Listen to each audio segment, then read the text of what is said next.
Hi folks, and welcome to the More Than Your Labels podcast, where I chat to everybody and anybody who has a neurodiverse condition and those who haven't, and how it either hinders them or helps them. It's their story, their way, warts and all. So let's ditch any label that any of us have been given, and let's stand loud and proud as we are more than any label.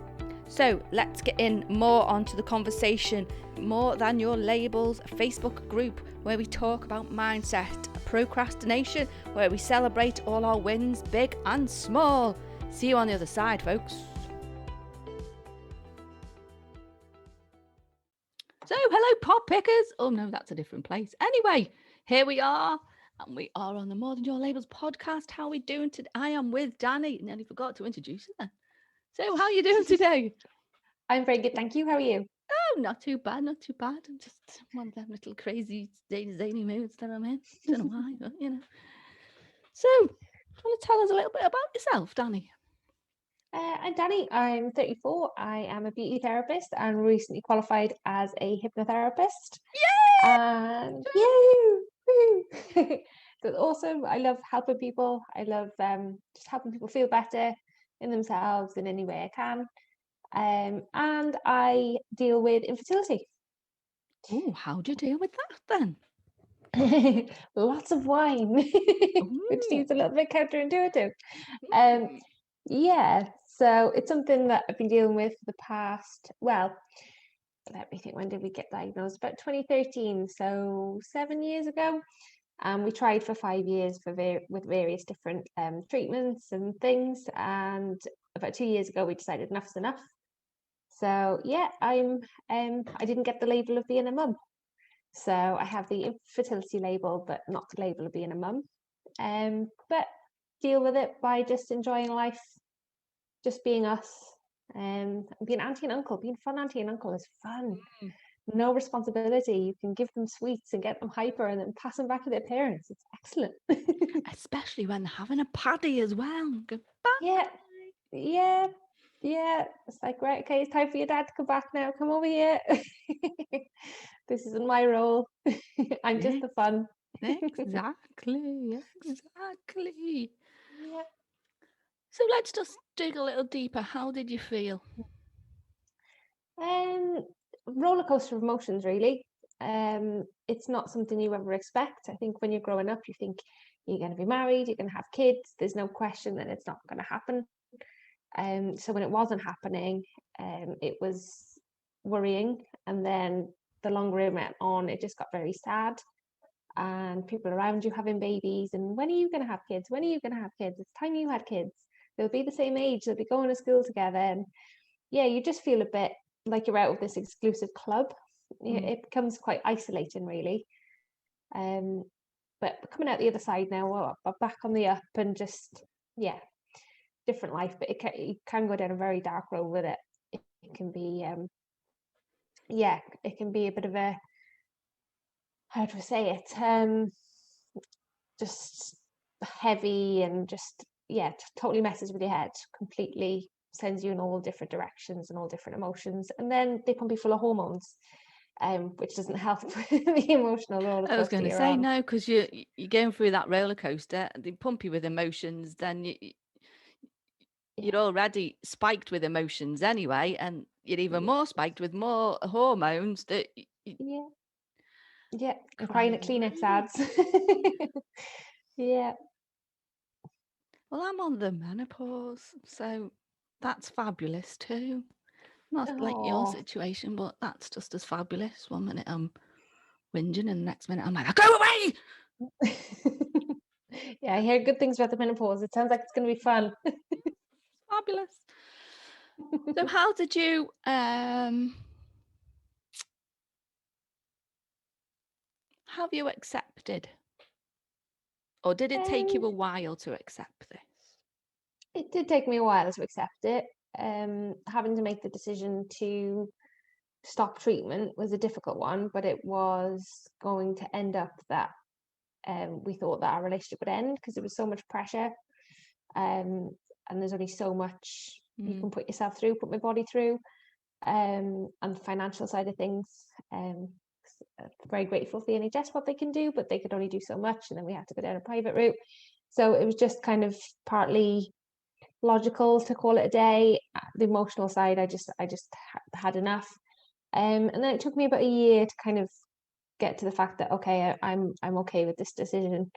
Now if you ask me, do you want kids? I'm like, no, you know what? Actually, I like having my lie-ins on the weekend, and it's just looking at the kind of silver lining in the cloud, really. You've now The accepted your decision, and now you brace the new future. It sounds dead exciting with your hypnotherapy and your was it beauty therapy? Beauty therapy, yeah. And I'm training to be a counsellor as well. So Oh, fabulous. yeah. Just my life is to help people, not raise people, but help people. Oh yes, definitely. Yeah. Have you got a name for this big plan? Or how you're just toying at the minute until just toying with it. Well, the plan was it was going to be luxury holidays and nice trips away, and just when we started to make plans for that, COVID came. Yeah. Rude. How So it was like, inconvenient. yes, we had a nice holiday plan for the Maldives. It's like, this is only our life now. And then coronavirus went, no, it's not. So no name for the plan yet, but just just each day as it comes. And So how far you're into your counselling I'm training? about 6 months into a 2-year course. Oh, fabulous. So, it's interesting, very interesting. Mm-hmm. A lot of holding the mirror up to yourself, going, right, which of these defense mechanisms suits you, and where do you see yourself in this scenario? It's like, oh no. Well, that's a bit weird. I just need to tell you this. I've got to do a speech because I'm on a speaking course. So I've got to do a speech. So my speech started with, are you turning up as your authentic self? Mm-hmm. And do you look yourself in the mirror and see you? Isn't that weird? And you're talking about a mirror. Oh, now see. Ooh. It's a bit spooky. Yeah, just a bit. Yeah, that is it as well, being your authentic self and having, they say you've got to have unconditional positive regard for everyone who comes in the room. And so you're trying to practice having unconditional positive regard for everyone, and you're like, I don't think I can do that. Even if you when want you're to out kick and someone somebody. cuts you off in traffic, you're like, do I have unconditional positive regard towards that person? Not really. Yes, because somebody might come and you might have different belief systems, different things, but you really want to kick the head in. Yeah. That's when you go, don't think I'm the counsellor for you. Yes, and you're like, can somebody else do this, please? Yep. But it's good for you because you've got them boundaries of saying, no, this doesn't feel right. I can signpost you to somebody else, which is good. Yeah, definitely. Yeah. You're going to get a website started. You're going to do all that business. Yeah, I've got my website for my business currently for the beauty therapy, and now added on the hypnotherapy. So hopefully then the counselling will just slide on in. Oh, that's like me with me celebrancy. I've put like celebrate. That reminds me to add it onto my website. Anyway, I'll put it on my Instagram. Oh, I'm very technical. Can you tell? I'm about 704. My Instagram. Yeah. And have I put it on my labels page? Who knows? That's something to check. I'm going to write that down because I'll probably forget. See, helping people all around. Exactly. My job. Yes, exactly. So going back to your original issue, how did your friends and family react to your situation? Was it positive? Was it negative? Was it a bit of a mixture? Family were positive. They just kind of kept saying, don't lose hope, just keep trying. They were very supportive. It was always very hard to tell them again that it hadn't worked, because it would be another grandchild from my mum, be niece or nephew from my brother, and there's only 2 of us, so he hasn't got any nieces or nephews now. So that was quite difficult. I had friends who'd been through it, which was wonderful to be able to speak to them, and they were very open about it and very helpful. And whenever it didn't work, they would pass me wine, which was nice. Friends with kids who hadn't been through it didn't quite know what to say and feel a bit uncomfortable, feel a bit awkward around me, which was hard because you don't want to make people feel uncomfortable or awkward. They tried their best, but yeah, they just like kind of, if they were talking about their kids a lot, they'd apologize, and it was like, oh, you're fine, you know, you can talk about them. And it just kind of becomes a bit of a stigma over your head, so you tend to I started to kind of avoid people, which that's one thing coronavirus did give me. We couldn't see anyone. See, there's always a positive. There's always a silver lining. Yes. But yeah, it is difficult when yeah, you don't want to make people feel uncomfortable, so you just stop talking about it. But yeah, on the whole, very helpful, very supportive. But yeah, there was times when it got a little bit, yeah, people got a bit uncomfortable, and if they have new babies, they almost look like you know, don't want you to get too close in case you run away with them. It's like, no. Bit rude, but yeah, I can get Yeah. But So yeah, on the who whole, supported you? Did you support each other? Did you? yeah, we support each other. Whenever the treatment wouldn't work, you end up with a horrific period, a lot of pain, a lot of grief, because it is quite a loss. So my other half was good with the chocolate and the hot water bottles and just making sure I was okay. Friends who've been through it were very kind. Other people just didn't know what to say, and just, oh, you know, you can always try again, you can always try again. But until you've been through it, you don't actually understand how much you actually go through, the whole process of it, and just how draining and tiring it is. And like I say, pumped full of hormones, you're swollen, you're bruised. It's not a pleasant experience. So you just tend to isolate yourself, really. So yeah, me and my other half were just keeping each other up, but it kind of gets I to the bet point that was that, hard for both of you as well, because you were both losing, yeah, and you both yeah, had that like, oh, it could. yeah. Did you go And through something any counselling yourselves to help with this, we or any charities that helped you, or anything? we didn't go through any counselling, which in hindsight I think probably we should have. I was kind of the impression, well, unless they can tell me it's going to work, it's not going to do me any favors. But I did have a Instagram account, a private Instagram account, where I spoke to other people going through IVF, going through fertility, and I found that amazing, because at any point of treatment you're at, there was somebody at the same stage as you, and you're egging each other on, and there's always someone to talk to, and it's amazing. The IVF community on Instagram is fantastic. So if anyone is listening, going through it, definitely get yourself on Instagram and just put in the hashtag IVF, infertility, IUI, and you'll just find a whole heap of people that are ready to help you and talk to you. Because And there's so sometimes many. you do need somebody that is walking in the same journey as you, not your friend, Yeah, not your family, somebody from yeah, outside to go, yeah, have a virtual hug, and yeah, it's okay for you. These feelings are yeah, fine. These are quite normal for your situation, and yeah, accepting that your journey's your journey without imposing yeah. any That's it. any Yeah.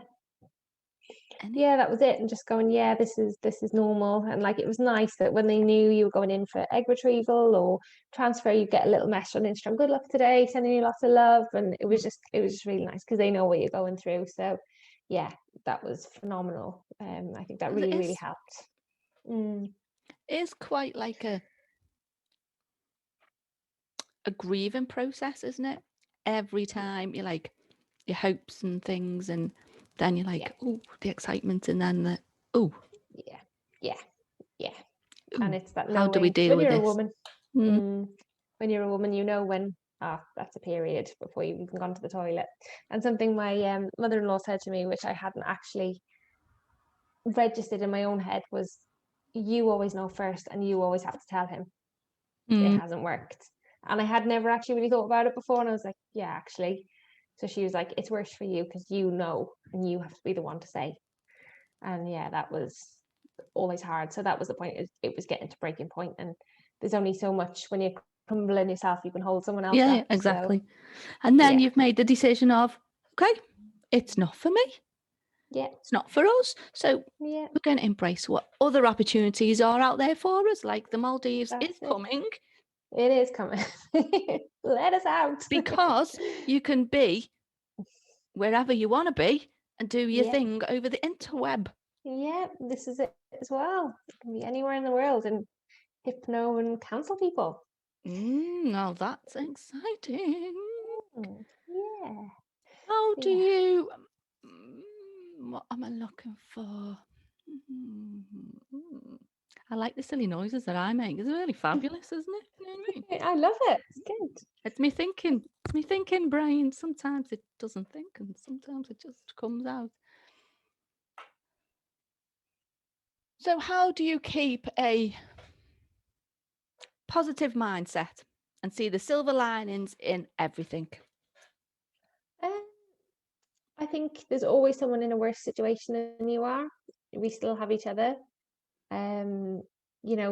We're very lucky in lots of ways. We have our own house. I have my own business. He has his job.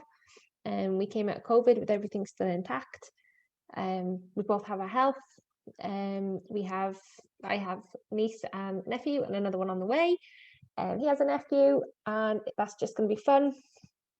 We just love spending time with them and being the fun aunt and uncle. And yeah, we just think, well, you know what? Look at what we have. Yes, we didn't get one thing, but we've got a lot Everything that a else, lot yeah. of And people you're don't the speed dial babysitters. have.